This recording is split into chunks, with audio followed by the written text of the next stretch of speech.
അഭിനന്ദനായ ഉസ്താദുമാരെ, സ്നേഹികളായ രക്ഷിതാക്കളെ, പ്രിയപ്പെട്ട കൂട്ടുകാരെ, സന്തോഷങ്ങളുടെ പൂത്തിരിക്കുന്ന മനോഹരമാണല്ലോ ഈ അസുലഭവേളയിൽ വിവാദങ്ങളും ചർച്ചകളും നടന്നുകൊണ്ടിരിക്കുന്ന പ്രവാചകൻ ഒരു മുസ്ലിം പെണ്ണിന് നൽകിയ അവകാശമുള്ള വിഷയത്തെ കുറിച്ച് രണ്ടു വാക്ക് സംസാരിക്കാനാണ് ആഗ്രഹിക്കുന്നു. അതിനെ തുടർച്ചയായി ഞാൻ ആദ്യമായി സ്തുതിക്കട്ടെ. അൽഹംദുലില്ലാഹ്. പ്രവാചകൻ മുഹമ്മദ് മുസ്തഫ സല്ലല്ലാഹു അലൈഹി വസല്ലം തങ്ങൾ ഒരു മുസ്ലിം പെണ്ണിന്റെ അത്രയും അക്ഷരക്കൂട്ടങ്ങളോ പറഞ്ഞ അവസാനിപ്പിക്കാവുന്ന അത്രയും വാഗ്ദാനങ്ങളോ മാത്രമല്ല, നൂറ്റാണ്ടുകളായി അവരുടെ മനസ്സിൽ വളരുകയും പടരുകയും ചെയ്ത ഒന്നാണത്. ജാഹിലിയ്യത്തിന്റെ ചങ്ങല കെട്ടുകൾക്കിടയിൽ നിന്ന് അവരെ കെട്ടഴിച്ചിരുന്ന പ്രവാചകനാണ് മുഹമ്മദ് മുസ്തഫ സല്ലല്ലാഹു അലൈഹി വസല്ലം.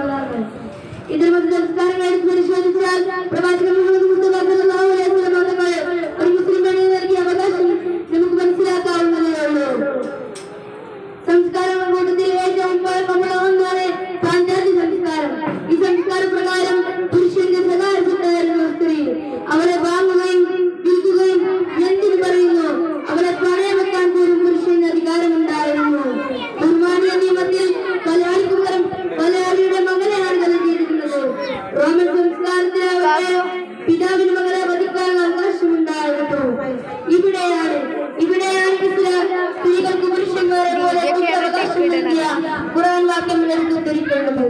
സൂറത്തുൽ ഹുജറാത്തിലെ 13-ാം ആയത്തിലാണ് പുരുഷജന്മം പുണ്യമാ, സ്ത്രീജന്മം